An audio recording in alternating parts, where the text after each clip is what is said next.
tous et bienvenue sur la chaîne Gaga des livres. Moi, c'est Vanessa alias Maman l'Arnaque et aujourd'hui je vais te donner quelques astuces pour amener tes enfants à la lecture, l'air de rien, tout en douceur. Pour la démonstration, aujourd'hui je suis accompagnée de Loulou présent. Et de Chouquette présente.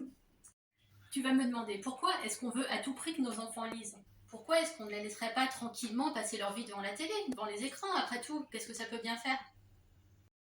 Bon, si tu es là devant cette vidéo, c'est que tu as certainement déjà un avis sur la question. Parce que si Loulou a le choix entre lire un livre ou regarder la télé, il n'hésite pas longtemps et son choix va toujours dans le même sens. Et ça, nous en tant que parents, ça nous énerve et ça nous désole. Non, non, non aux écrans! Oui, oui, oui au roman! Nous, on sait bien que la lecture, c'est une activité saine, enrichissante, qui développe l'imagination et le vocabulaire. Nous, on le sait, mais eux. Chouquette, t'as envie de lire un livre? Non. Parfois, il suffit pas grand-chose. Un petit coup de pouce, un déclencheur qui va leur donner l'impulsion nécessaire. Mais pour cela, il faut savoir se montrer malin. Plus malin qu'eux. Je t'explique tout en 5 étapes.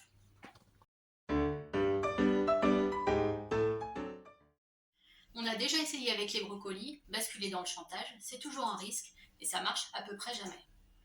Ça risque même d'avoir l'effet inverse. Si on oblige Loulou à lire parce qu'on le menace, il risque de se mettre à détester les livres. Et nous, c'est précisément ce qu'on veut éviter, surtout qu'avec l'école, il en prend pour 15 ans. Donc, pour résumer, le chantage, non, l'arnaque, oui. Je te donne un exemple. Si tu finis pas ton livre, tu seras privé de jeux vidéo.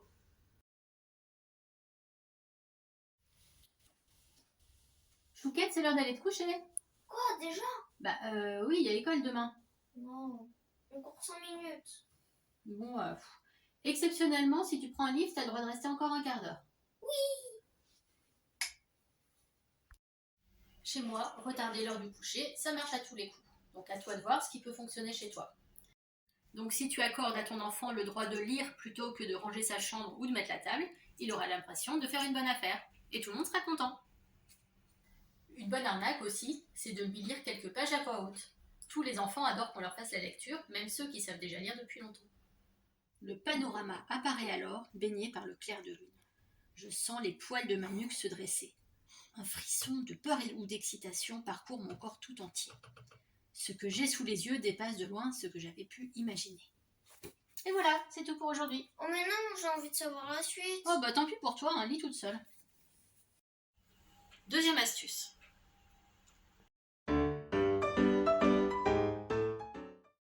Ma deuxième astuce, c'est de trouver le point faible de Loulou, l'argument qu'il touchera plus que les autres. Et pour les mamans l'arnaque, tous les coups sont permis. Alors, sois imaginatif. Action! Chouquette, comment il s'appelle déjà le footballeur que ton frère adore? Neymar. Mais si, je t'assure, Loulou, le Club des 5, c'est le livre préféré de Neymar. Bah oui, c'est logique, si son idole adore le Club des 5, il aura envie de le lire aussi. Vous trouvez ça malhonnête? Moi aussi. Mais attention, je peux faire pire. Oh, regarde, ma chérie, ton doudou vient de pondre un livre. Bon, passé 5 ans, pas sûr que ça marche. On peut toujours tenter.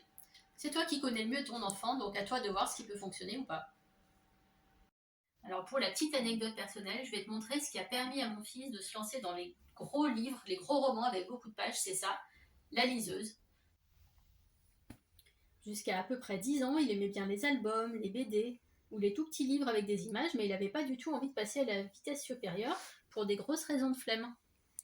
Bah ouais, ça fatigue les pouces de tourner les pages. Bah oui, ça fatigue les pouces. Et donc un jour, qu'est-ce que j'ai fait? J'ai mis Harry Potter sur ma liseuse et je lui ai prêté. Il était super content d'avoir accès à un appareil électronique parce que c'est logique, ça ressemble à une tablette et apparemment c'est beaucoup moins fatigant de tourner les pages. Ça lui a aussi permis de se rassurer, de se rendre compte qu'il était capable de lire un vrai gros livre. Et en plus, Harry Potter, c'est super. Évidemment, le livre n'avait pas été choisi au hasard. Donc voilà, je vous suggère de penser numérique. En plus, quasiment tous les livres existent en e-book et ils coûtent beaucoup moins cher que les livres papier. Alors oui, c'est pas la même chose, mais c'est une possibilité. Allez, on passe à la troisième astuce. Mine de rien, on a tendance à reproduire ce qu'on voit au quotidien. Les enfants de sportifs font du sport, les enfants de musiciens jouent de la musique. Pour les livres, c'est pareil. Donc pour faire lire ton enfant, le mieux, c'est de lire toi-même.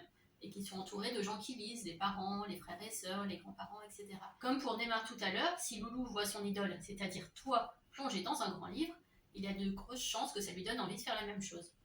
Au pire, fais semblant. Maman, Mmh. maman, j'ai un mot à signer dans le carnet. Ouais, attends 2 minutes. Maman, j'ai faim. Attends, j'arrive. On mange quand? Demande à ton père. Il n'entend pas, il est en livre. Et pour toi, ce sera peut-être l'occasion de découvrir ou de redécouvrir le plaisir de la lecture. D'ailleurs, je te propose de tester tes connaissances avec mes petits quiz qui s'affichent là-haut, et tu peux aussi t'abonner à la chaîne Gaga des livres pour ne rien louper. Allez, 4e astuce.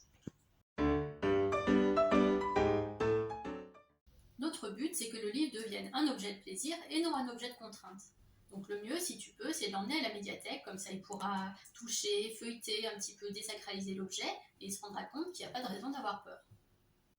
Laisse-le choisir, encourage-le dans ses choix, même s'il va spontanément vers des lectures que tu n'aurais pas choisies toi, et il y a à peu près toutes les chances que ce soit le cas. Chouquette, tu veux lequel? Aujourd'hui, j'ai très envie de lire Proust.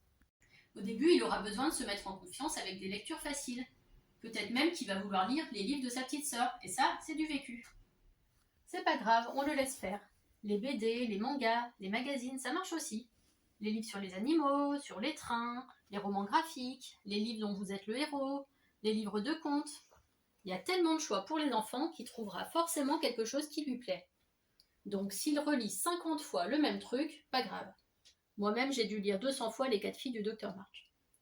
Le top du top, si tu as les moyens, c'est de l'emmener dans une librairie avec un budget à dépenser comme il veut.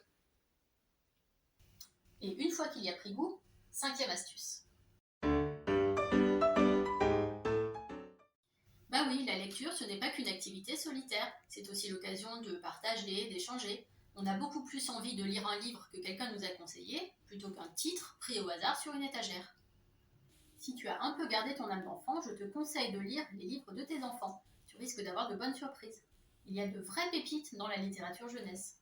Et après, on en parle en famille. Alors là, tu vois, le dragon d'acier ressort du 2e monde perdu et attaque la fille de Super Plume pour venger son père.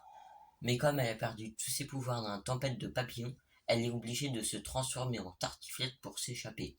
Non mais attends, le dragon d'acier, il était pas mort dans le volcan des clones? Mais non, tu confonds, c'est celui qui a été ressuscité dans le tome 5. En fonction de ses centres d'intérêt, tu peux l'orienter vers tel ou tel titre. Je te propose un petit florilège d'idées de lecture jeunesse dans d'autres vidéos, alors n'hésite pas à faire un tour sur la chaîne Gaga des livres, tu trouveras plein d'idées. Pour la petite histoire, en plus d'être Maman l'arnaque, je suis aussi l'auteur de ce livre, Au secours, mon double est un Molven, donc que tu as déjà aperçu plusieurs fois au cours de la vidéo. C'est un roman jeunesse à partir de 9 ans, de style fantastique et humoristique, qui existe en papier ou en e-book sous différents formats. Je suis justement en train de préparer une petite vidéo de présentation, donc à suivre. Et voilà, c'est tout pour aujourd'hui. N'hésite pas à me dire en commentaire si mes arnaques ont fonctionné. N'oublie pas de t'abonner à Gaga des livres pour ne rien louper. Tu peux aussi me retrouver sur Instagram. Allez, bonne lecture, à la prochaine!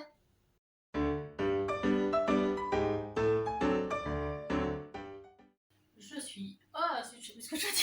Attends, t'as arrêté ou pas? Non. C'est pas grave. On a déjà essayé avec les brocolis, basculer dans le chantage. C'est toujours raté. Non mais arrête là, arrête. Ah, on recommence. Tu vas me demander, pourquoi on recommence? Et pour toi, c'est le... Ça fait mon vide. Ma deuxième astuce, c'est de trouver le point faible de l'auteur. L'argument... Oh.